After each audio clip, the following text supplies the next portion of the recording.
Have you ever buried your heart with someone you loved and believed it would never beat the same again? Charles Whitmore did.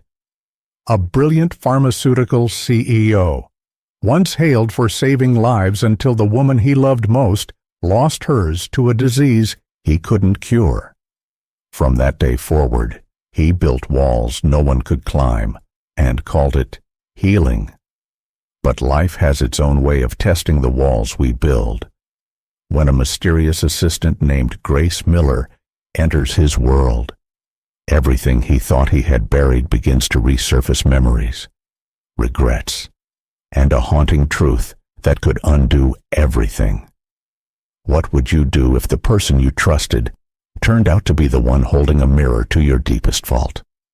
Would you defend your legacy or choose to redeem your soul? This isn't a story about villains or heroes. It's a story about what we do when the truth knocks softly at first, then all at once. If you find this story touching, comment 1. If you think this video needs improvement, comment 2.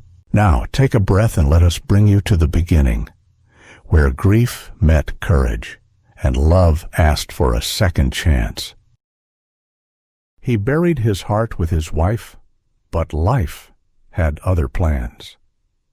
The sun rose quietly over San Francisco, casting a pale gold hue across the bay, in a high-rise penthouse overlooking the water. Charles Whitmore stirred from sleep not because of an alarm, but because his mind had already started planning the day. He sat upright, feet touching the hardwood floor with practiced precision. 5:31 a.m. Like everything in his life, it was controlled, deliberate, clean. He slipped into his routine black coffee from the same French press he'd used for a decade, exactly 2 tablespoons of coarse ground. Shower at 5:45. Crisp navy suit by 6:10, ties aligned by shade and occasion. Charles had built Whitmore Pharmaceuticals into one of the most powerful names in the industry. And today wasn't just another day. It was the day they would unveil the breakthrough pain management technology the market had long awaited. A solution for chronic pain that could replace traditional opioids, eliminate dependency, and secure his company's legacy. But as he straightened his tie in the mirror, his reflection held a flicker of something absent, like a frame with the photo removed. The corner of the mirror was cracked, a small hairline fracture. He hadn't fixed it. She used to lean against that very spot while brushing her hair, soft red waves tumbling over her shoulders. Anna, his wife, gone 8 years this spring. Cancer had taken her quickly. Too quickly. He'd tried to keep her comfortable near the end. The medications didn't help. Nothing helped. He stopped visiting the hospital after the 5th week. She told him he was working too hard, that he was trying to outrun grief before it arrived.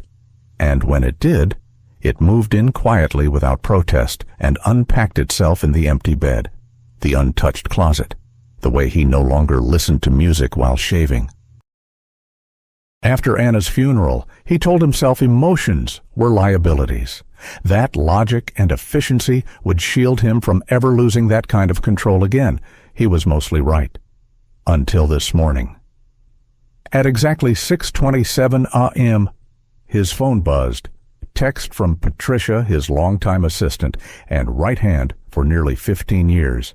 Emergency appendectomy last night. I'll be out for 2 weeks minimum. HR has assigned a temporary replacement. Her name is Grace Miller. She'll meet you in the lobby at 8. Sorry, Charles. Charles blinked at the message. Patricia never missed a thing. Not flights, not deadlines, not even birthdays of board members' spouses. This threw a wrinkle into what was supposed to be the most controlled day of the quarter. He didn't like wrinkles. He texted back a simple, "Understood, rest well," then opened the personnel file HR had sent. Grace Miller, age 35, background admin, operations, discreet, no incidents, no awards, no promotions, no face photo. Of course not. Charles closed the file. A name was just a placeholder until someone proved otherwise. At 7:55 a.m., he stepped into the lobby of the Whitmore Tower. His black sedan waited curbside. Driver ready, documents prepped, all in place, except her. He glanced at his watch. 7:59. The elevator doors slid open. Out stepped a woman in a gray tailored coat, dark hair pinned neatly, carrying a leather briefcase. She walked with the calm focus of someone used to moving unnoticed. "Mr. Whitmore?" she asked, her voice steady but soft. He nodded. "I'm Grace Miller. Thank you for allowing me to assist today. I've reviewed the presentation materials and cross-checked the schedule. Your first meeting is at 10:30. The documents are loaded in the car." She offered no smile, no small talk, just facts. He appreciated that. Charles studied her for a moment, quiet, efficient, unremarkable, yet something in her tone, like she'd spoken to him before, or knew things she wasn't saying. He dismissed the thought. He didn't believe in intuitions. Not anymore. "Let's go," he said, stepping outside into the cool morning light. As the car pulled away from the curb, Charles stared out the window while Grace sat beside him, reviewing documents without a word. In the distance, fog rolled over the Golden Gate Bridge like a slow, deliberate tide. He didn't know it yet, but nothing about this day would unfold according to plan. The woman beside him wasn't just here to assist. She was here to open a chapter of his life that he had sealed shut long ago. The drive to Carmel took just under 3 hours, cutting along winding highways that overlooked the Pacific Ocean. The sun had climbed higher by the time Charles's black sedan rolled through the stone gate of Madison Resort, nestled into the cliffs of California's coast. It had been 10 years since he last set foot there. The place hadn't changed. The trimmed hedges, the scent of salt in the breeze, the sound of seagulls somewhere behind the hills. Only now it felt colder, or maybe that was just him. Grace sat quietly beside him, glancing at a printed itinerary. Her eyes moved quickly, pen tapping lightly against the margin as she adjusted a note. Not once had she asked for clarification. She simply knew. Charles wasn't used to that. The car pulled up to the front entrance. Bell staff moved like clockwork. A valet opened the door. Charles stepped out first, and Grace followed, not waiting for help with her luggage. They walked into the lobby vaulted ceilings, oak beams, the same scent of eucalyptus and lavender they used back then. Anna had loved it here. They had come to Madison for anniversaries, for getaways, even once on a random Tuesday when the city felt too heavy. She used to curl up in the oversized chairs by the fireplace with a book and red wine. It had been their place. Now, walking into it with someone else felt wrong, like trespassing on memory. "Your suite is on the 3rd floor, Ocean View," Grace said, glancing up from her phone. "Check-in was handled remotely. The key is digital." Charles nodded, his lips a thin line. "And yours, North Wing, standard single." She said it without hesitation, without waiting for approval, like she already knew he preferred space, privacy.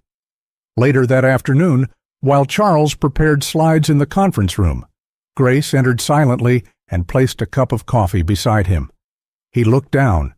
Cream, no sugar. Exactly how he drank it. He blinked.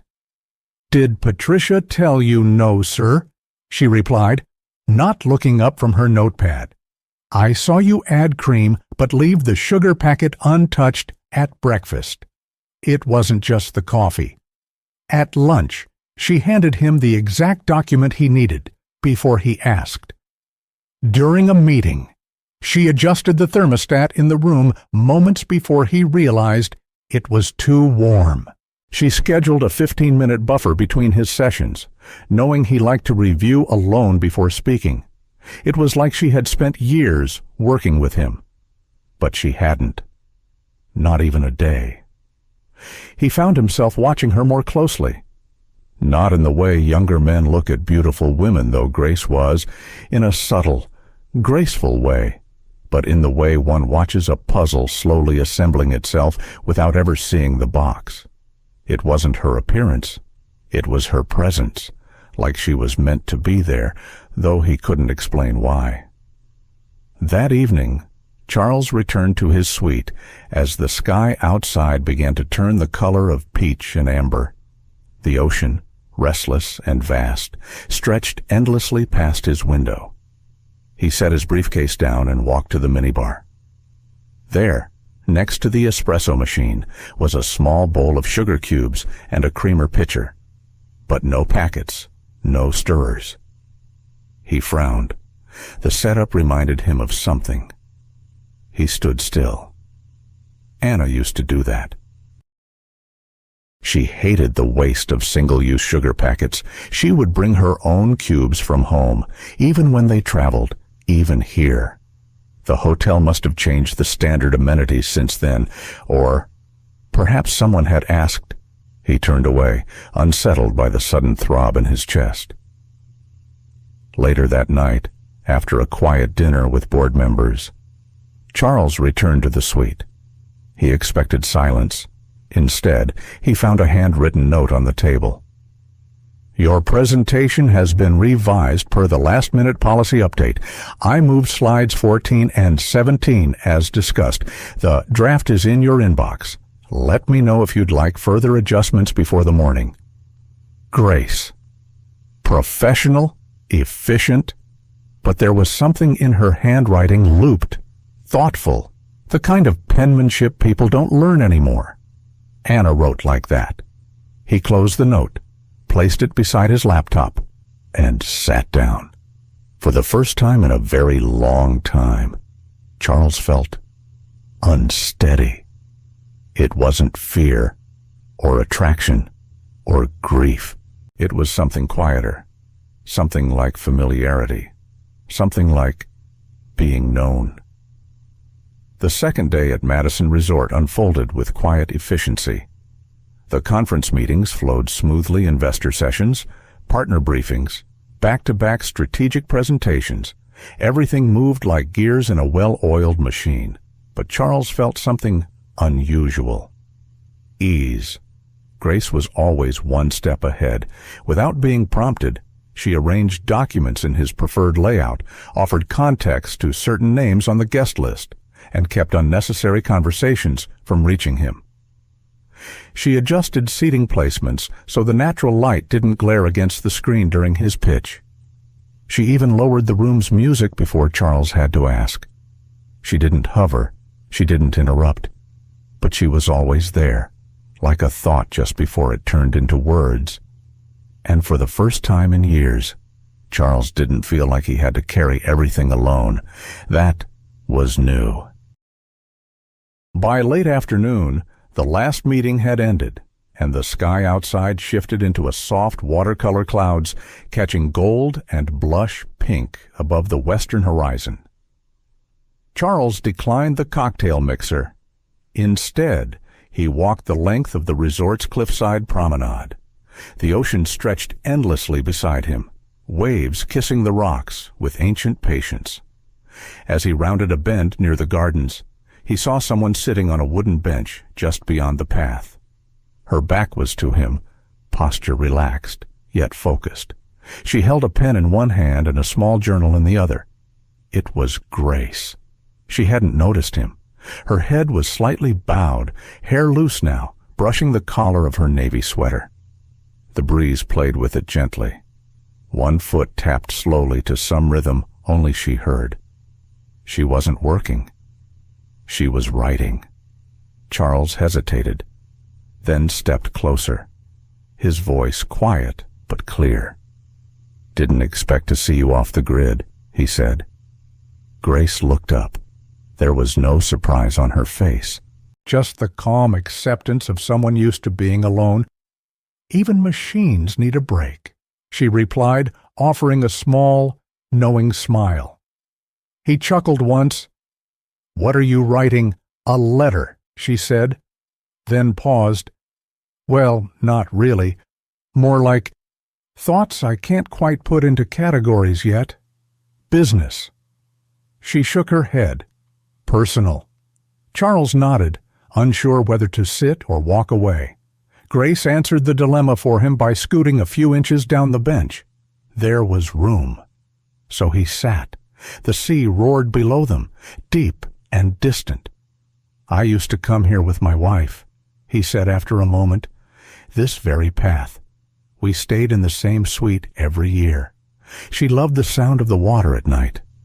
Grace didn't respond right away. She let the space settle between them like sand.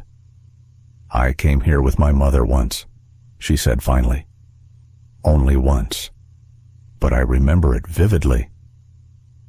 Charles turned to her slightly.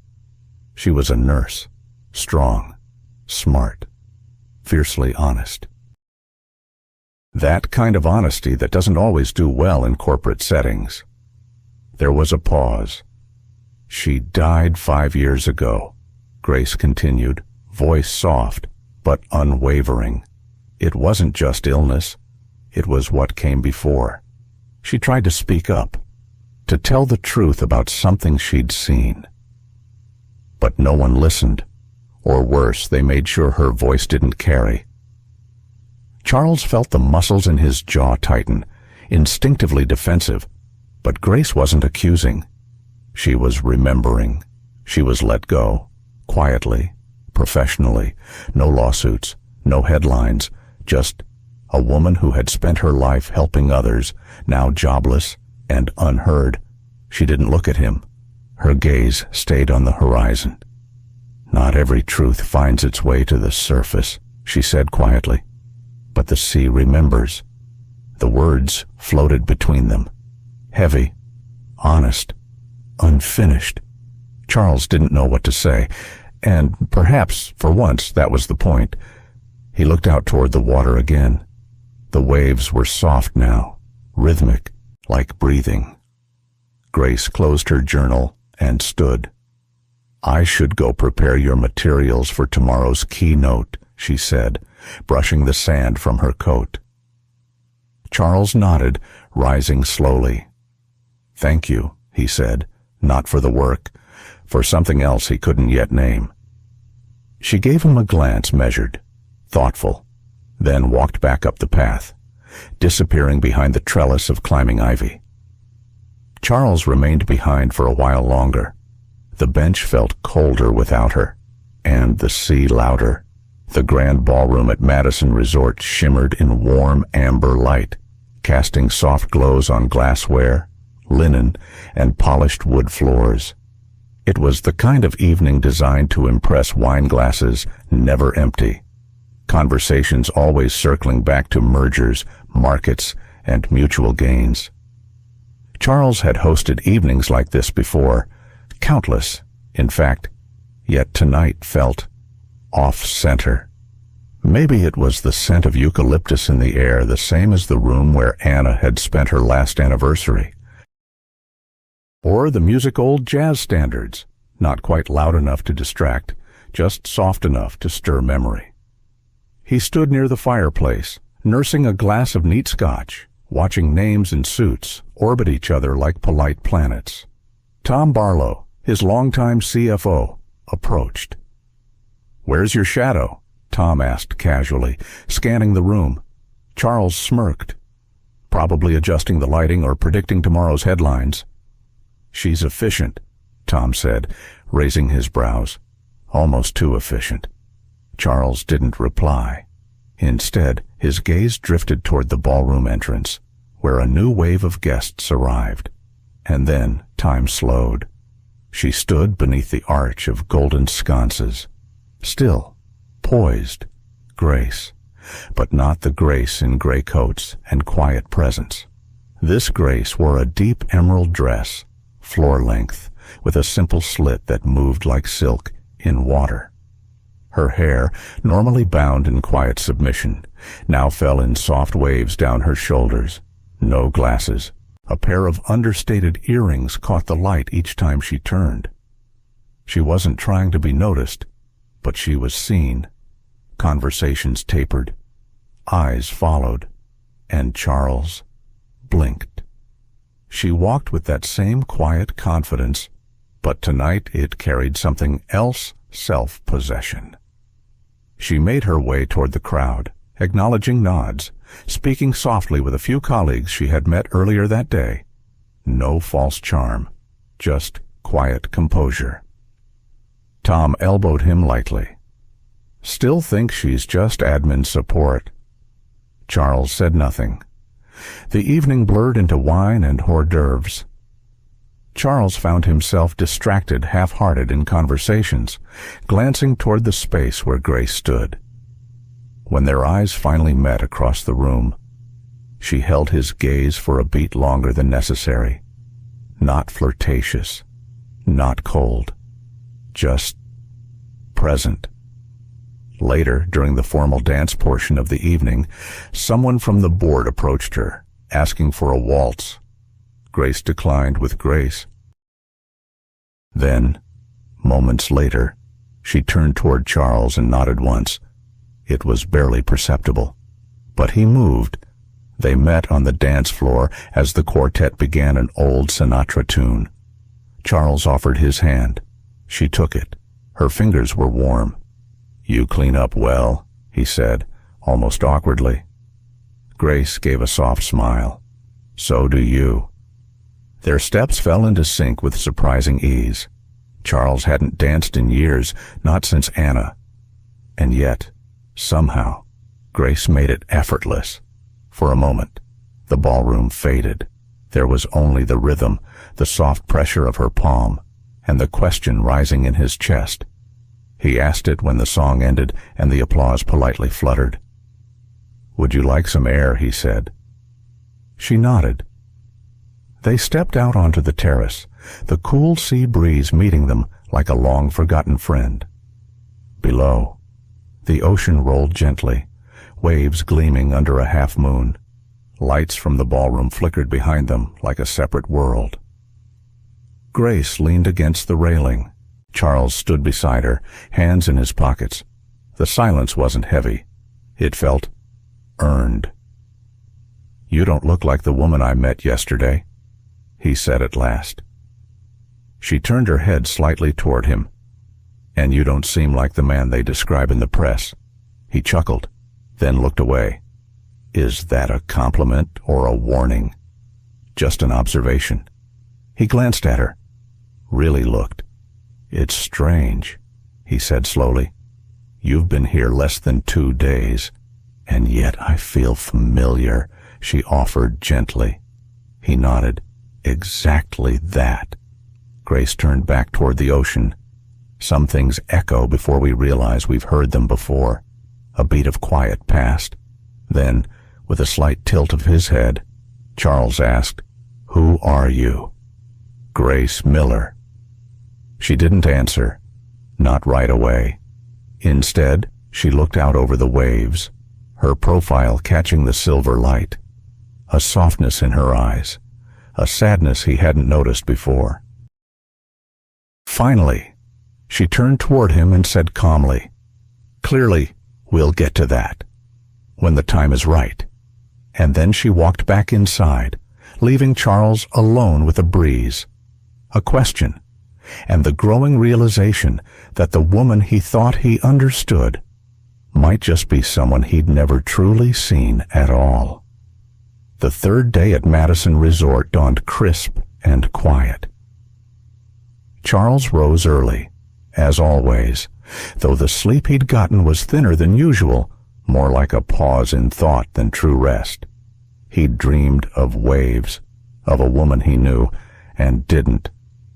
After the gala, Grace had remained composed, distant, polite. Nothing changed in her professional demeanor, but something had shifted, and he couldn't name it. Not yet. Mid-morning, after the final keynote session ended, Charles stepped out to the garden terrace for some air. Grace was already there. She sat on a stone bench beneath a sycamore tree, sunlight weaving through its leaves, scattering light across the page of her journal. She closed it as he approached. He hesitated. "I feel like I owe you an apology," Charles said. Grace tilted her head slightly. "For what?" "For asking something last night I didn't earn the right to ask." She smiled faintly. "You asked a fair question, Mr. Whitmore." "Charles." "Okay," she said softly. "Charles." He sat down beside her. "Not too close, not too far." "Let me answer it," she said, eyes fixed on the trees. "Who I am." He didn't move. "My full name is Grace Eleanor Miller." Charles turned his head sharply at the middle name. A shiver passed down his spine. "Eleanor. She was my mother." Silence. Grace continued. Her voice wasn't angry, just steady. She was a registered nurse for over 20 years. Quiet, kind, a bit old-fashioned. She loved her patients, and she believed in truth, even when it was inconvenient. Charles swallowed, something tightening behind his ribs. "She worked at a private pain clinic affiliated with Whitmore Pharmaceuticals," Grace said. "Back when your company was piloting a line of high-dose opioid medications." He closed his eyes briefly. She noticed Pattern's patients showing signs of early addiction, side effects that weren't listed, prescriptions that doubled every few months. She raised concerns to her supervisor, then to the regional office. Grace looked at him now, and then, very suddenly, she was dismissed. Charles looked away. The wind stirred. She was told she violated protocol, that she was disruptive to company alignment. But what really happened, Charles, is that no one wanted to listen. He felt it deep in the center of his chest, recognition, a name, a file, a case handled by legal. Quietly, "I remember," he said, barely audible. "There was a report, one paragraph. I didn't know the details. I was 30, Grace said, still trying to build my career, watching the woman who raised me fall apart." Charles couldn't look at her. She lost everything, her job, her reputation. Friends stopped calling. She was never accused of anything publicly, but the silence was worse. It erased her. She passed away 11 months later. Heart failure, they said, but no one dies of just that. Not when grief has already hollowed them out. Tears didn't fall from her eyes. They stayed contained, welled, but controlled, just like her. "I didn't come here to ruin you, Charles," she said quietly. He finally met her gaze. "I didn't come to demand revenge or justice, or whatever it is people think the daughter of a ruined woman should want. I came to see if you had a heart. If the man who built this empire could feel anything beyond quarterly gains and product launches." He was silent.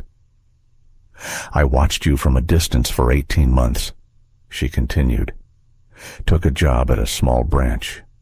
Learned the company from the inside.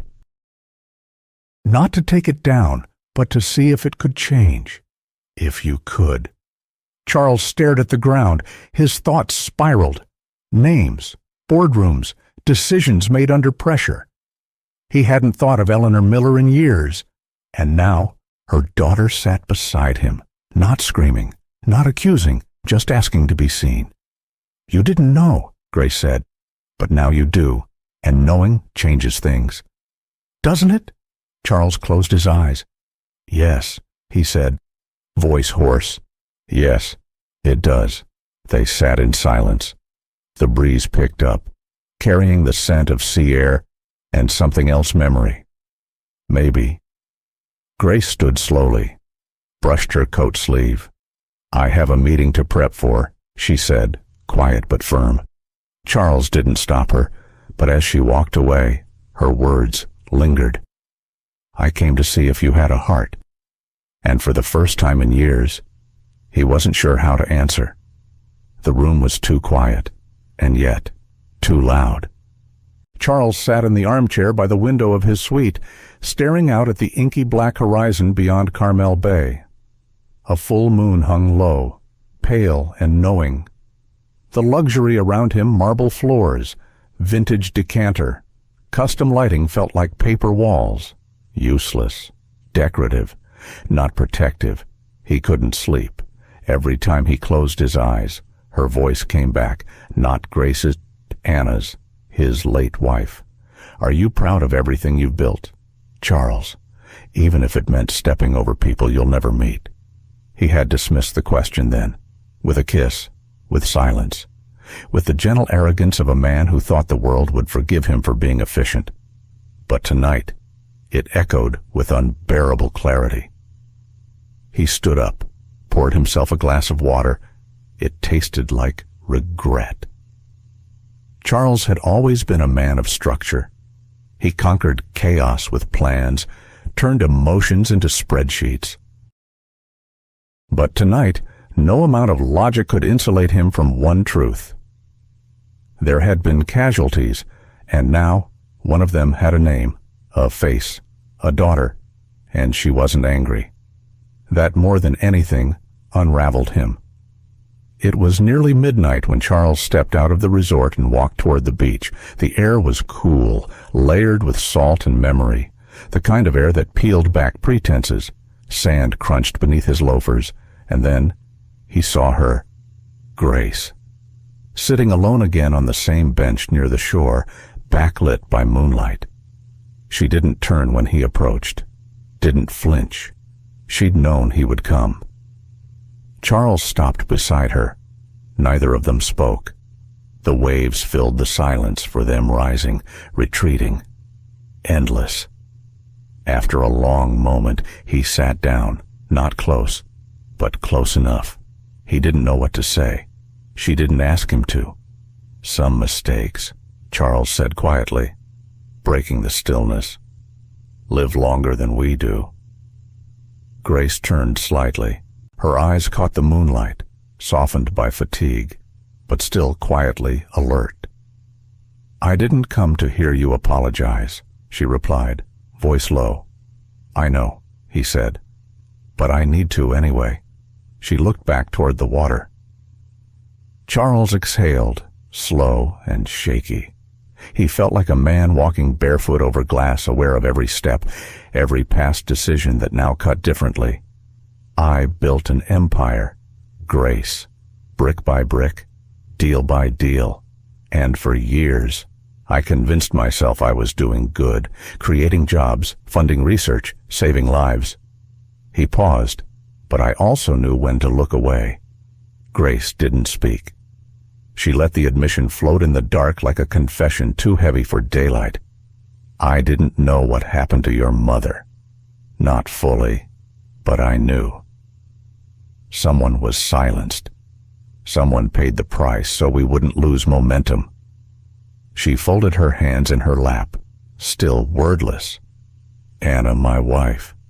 She once asked me if I ever lied to get where I was, if I ever buried anything. He looked up at the sky, eyes glassy. I said no, but I think I buried the truth so deeply I believed it wasn't there. Silence again, and then Grace said something so quiet, so fragile, it nearly disappeared under the sound of waves. She never wanted revenge, just to be heard. Charles nodded slowly, and I never listened. She looked at him, finally, fully. You're listening now. He let out a breath that felt like it had waited years to leave him. I thought, if I kept building, I could outrun it. He admitted, the past, my doubts, but it catches up. Always. Yes, Grace said softly, but it doesn't have to win. A breeze passed between them, brushing away something heavy. Charles rubbed his temples, suddenly exhausted. I don't know how to fix it, he said. You don't, she answered gently. You just start from where it broke. She stood up. He looked up. unsure if she was leaving for good. But instead, she took a small, folded note from her coat pocket, placed it on the bench beside him. "For when you're ready," she said. And then, without waiting for a reply, she stepped barefoot into the sand, walking slowly toward the shoreline just far enough to let the tide touch her toes. She stood there, a silhouette against the moonlight, letting the waves wash over her feet, again and again. Charles stayed behind. The paper in his hand felt heavier than it looked. He didn't unfold it, not yet. Instead, he looked out toward Grace, and above them both, the moon kept watch. The morning came quietly. The sun crept through the linen drapes, painting golden streaks across the hotel room. But Charles had been awake long before it arrived. He hadn't unfolded the letter yet. It remained where Grace left it, still sealed, as if its weight could shift, depending on whether he was brave enough to open it. But his decision had already taken root. By 9 a.m., the conference room was filled. Executives, investors, legal counsel, public relations, all sharp suits and sharper expectations. They were here for a milestone, the launch, the product, the next chapter in pharmaceutical profit. Charles entered with no fanfare, just a folder tucked under his arm and eyes that had finally stopped blinking away what needed to be seen. He stood at the head of the table, cleared his throat once, looked each person in the eye. "There will be no product launch," he said plainly. A silence fell so heavy it seemed to tilt the room. Robert, his head of operations, was the first to speak. "I'm sorry. What we're suspending release of the formula indefinitely. Further research is needed. Independent, thorough, ethical research." Another voice this time from the investor side. "You're risking the company's biggest financial win in 5 years. "No," Charles said calmly. "I'm protecting its soul." Murmurs turned to protests. Questions erupted like sparks. "Are you being blackmailed? Is this about the press? Do you realize what this does to our quarterly targets?" Charles listened, then raised a hand. "Not every cost shows up on a spreadsheet." Silence again. "We've all gotten very good at justifying discomfort," he continued, "at reducing side effects to fine print, at measuring success in numbers, not names." He held up a piece of paper from his folder. A photo. A young nurse, bright-eyed, brave. Her name was Eleanor Miller. She believed in truth. She spoke up when our research had holes, and we erased her. No one dared move. This is not about guilt. It's about responsibility. He paused, looked out the window at the distant Pacific. "I am stepping down as CEO." Gasps filled the room, effective immediately. Robert stood, stunned. "Charles, this company is your life." "No," Charles replied gently. "It was my life, but I want something better to outlive me." By noon, the press had caught wind. Headlines multiplied. Pharma giant halts release amid ethical questions. Whitmore resigns in surprise move. Anonymous nurse sparks corporate reckoning. Microphones crowded outside the hotel. Reporters waited with practiced anticipation. Charles stepped outside alone. No PR handler, no rehearsed lines. He faced the sea of cameras with the same steadiness he once reserved for boardrooms. "You'll be hearing about a new foundation," he said into the flashing lights. "The Eleanor Miller Fund. It will support independent research in community health. No patents, no profits, just progress." What caused this change? Someone shouted. Charles paused, then smiled a tired, real smile. A conversation I should have had years ago. That night, back in his room. Charles finally opened Grace's letter. It wasn't long. Just a few handwritten lines. "My mother always believed the truth mattered more than the noise that tried to drown it. And I think, somewhere in you, she hoped someone still did too. Thank you for proving her right. At the bottom was a pressed forget-me-not, blue, fragile, steadfast. Charles held it between his fingers, and for the first time in years, he didn't feel hollow. The house was quiet. Grace stood in the small living room of her childhood home, walls still painted in pale rose, the curtains slightly faded from years of sunlight.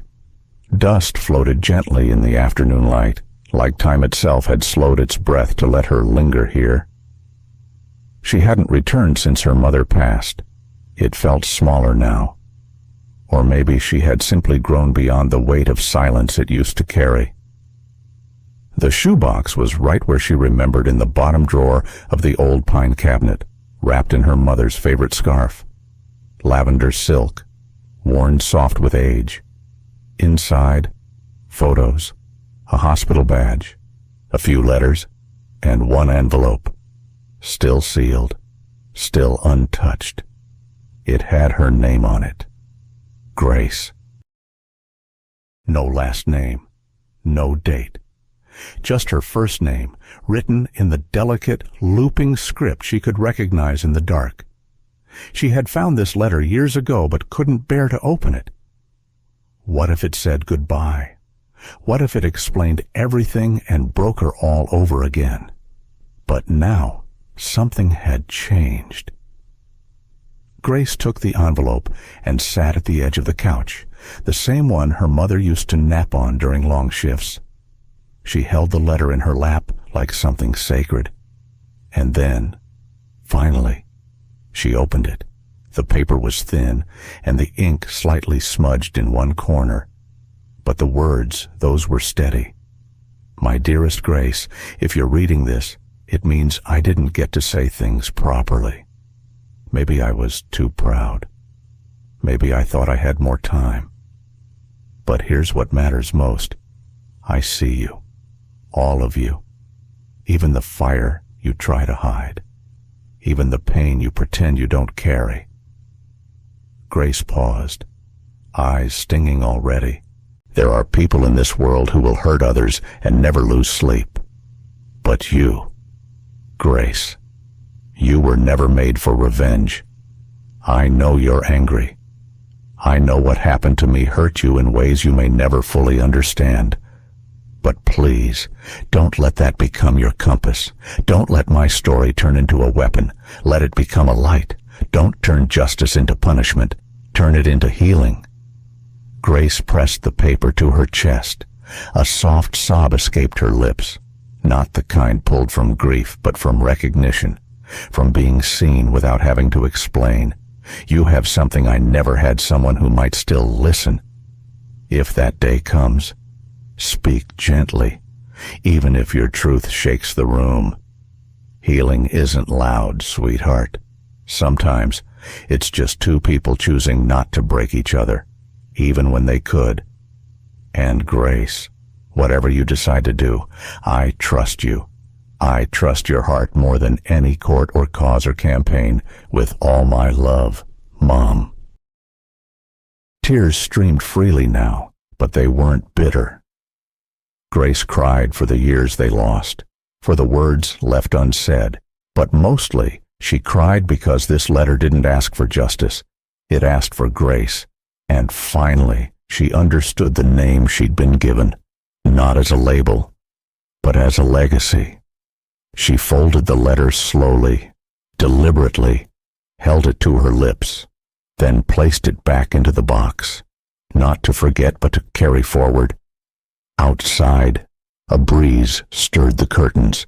Grace stood up, eyes clear for the first time in days. She looked around the home one more time, not as a museum of sorrow, but as the place that raised a woman who had just decided she wouldn't fight to hurt. She would fight to heal. 2 weeks passed. The world moved on as it always does. But some things... Wait. Grace pulled into the long, winding drive of Madison Resort, the Pacific breeze already brushing her cheeks before she stepped out of the car.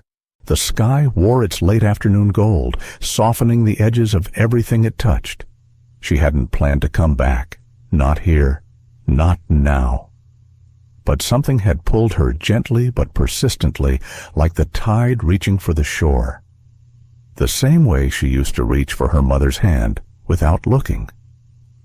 She walked through the main lobby, past the polished floors, past the concierge who gave her a quiet nod of recognition, and then up to the rooftop terrace, where it had all begun. Charles was already there, no suit, no assistant, no pretense, just a man standing alone, looking out at the ocean like it held answers to questions no one else could hear.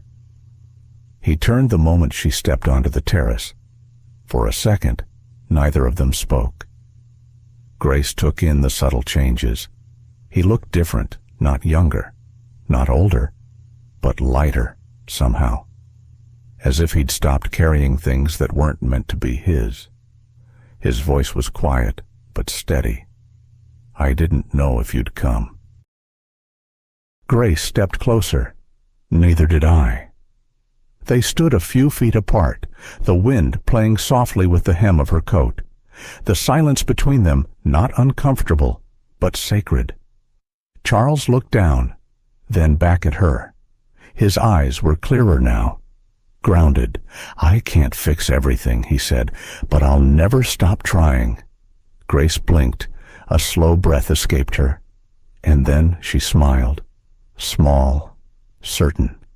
"Then start," she whispered, stepping forward until their hands nearly touched, by not saying another word.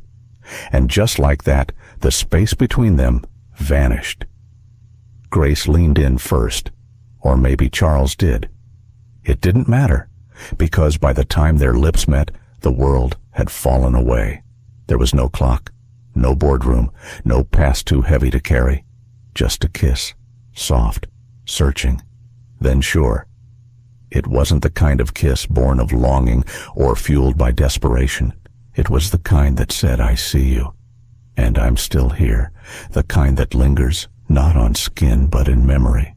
Around them, the sun began to dip below the horizon, painting the sea in copper and fire. Birds passed overhead, the waves whispered beneath the cliffs, and two people stood still, suspended in a moment that time politely chose not to measure. When they finally parted, neither spoke right away. There was no need to. Charles reached for her hand. Grace let him. And together they turned to watch the sun disappear beneath the ocean, the same ocean that once held sorrow, now cradling something else, something softer, something new. Exactly 1 year had passed. The Eleanor Miller Foundation, once just an idea scribbled in the margins of an apology, had become a lifeline. 12 local hospitals now ran community programs focused on opioid recovery, offering not just treatment, but hope. Real, structured, human hope. Grace stood behind a polished wooden podium in the main auditorium of the Santa Clara Medical Summit. The room was full. Health professionals, advocates, researchers, some in lab coats, others in cardigans, some with stories written in the lines of their faces. She took a breath. This was not the Grace Miller from the first day at Madison Resort, not the temporary assistant with steady hands and unreadable eyes. This was Grace Morrison Miller, daughter of a nurse, survivor of silence, speaker of truth. She began with the facts. Last year, the Eleanor Miller Foundation helped over 3,000 patients find care outside of prescription pads. But those are just numbers. Behind them are people, families, lives. The projector behind her shifted images, smiling nurses, recovery rooms repainted with sunlight, mothers reunited with children. But then, Grace paused. Her fingers brushed the edge of the podium, and she did something she hadn't done in a long time. She let her voice soften. "My mother was a nurse for 28 years. She didn't have a foundation or a platform. She just had her name, and it was taken from her." The room held its breath. "She raised me to believe that truth matters. that even when the world doesn't reward you for it, you still speak it. She died before she could clear her name. But she didn't die without teaching me what matters most. Grace's voice didn't waver. That forgiveness is not weakness. It's strength. It's not a reward. It's a beginning. She let the words linger. Then, slowly, her eyes drifted downward to the first row. Charles sat quietly. No longer the towering CEO in a custom-tailored suit. Just a man in a navy blue sweater, hands folded in his lap, listening not to defend, not to speak next, but to receive. When their eyes met, they both smiled. It was small, unspoken, but it was enough. 1 year earlier, the fallout had been enormous. The moment Charles withdrew the opioid rollout, headlines exploded, stock dipped. Angry shareholders demanded resignations. News anchors debated motives. Analysts questioned his sanity. And yet he remained calm. He stepped down, quietly, without drama, without bitterness. Not every cost shows up on a spreadsheet, he told the board, but some costs, if left unpaid, will bankrupt your soul. He redirected a portion of his fortune into the foundation, not to restore his image, but to restore something else. The man who once built walls with precision began building bridges instead. Grace didn't return to the company, but she didn't disappear either. Together, they built something new, the foundation, the programs, the healing. Grace took the lead. Charles stayed behind the scenes, writing checks, showing up when it mattered, and, most importantly, listening. Their relationship, like the sea outside Madison Resort, had its tides. They didn't rush. They learned to be still with each other, to talk without armor, to love without trying to control the shape of it. Back in the auditorium, Grace finished her talk. The room erupted into applause, but she didn't soak it in. She looked again at Charles. He stood, slowly, hands still clasped.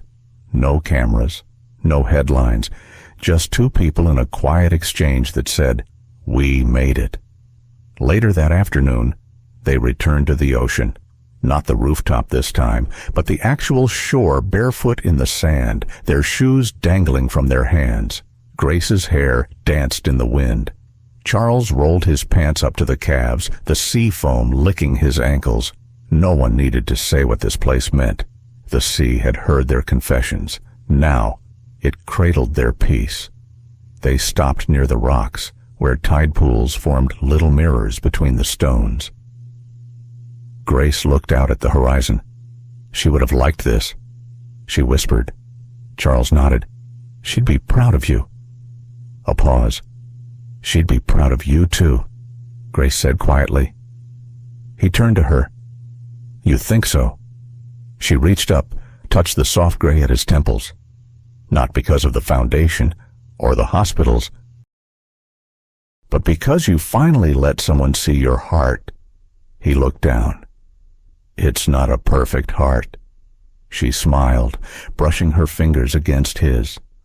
That's the only kind worth loving. They didn't kiss this time. They didn't need to. They walked along the shore as the sky shifted from gold to deep lavender. Two silhouettes etched against the rhythm of the tide. The past behind them not erased, but honored. The future ahead not guaranteed, but chosen, together. As we grow older, we learn that healing doesn't always come with time. It comes with courage. Courage to face the truth, to own our mistakes, and to forgive others and ourselves. Charles Whitmore built a life of success, but it wasn't until he lost everything he thought defined him that he discovered what truly mattered: human connection, accountability, and redemption. And Grace Miller taught us that justice doesn't have to be loud to be powerful. Sometimes it speaks in quiet decisions, in letters unread for years, in the bravery of showing up when it's easier to walk away. This story reminds us that it's never too late to choose integrity over comfort or love over pride. It's never too late to repair what's been broken, not perfectly, but honestly. Whether you're 55 or 85, you still have the power to rewrite a chapter. Not for the applause, but for the peace it brings your heart. Because in the end, the legacy we leave behind isn't measured in wealth, but in the lives we've healed, the truths we've honored, and the forgiveness we've dared to give. Thank you for spending your precious time with this story. If it touched your heart even just a little, please consider liking, sharing, and subscribing to our channel. Your support helps us continue telling meaningful stories, stories that heal, connect, and remind us all that we are not alone. See you in the next story, where emotions speak louder than words,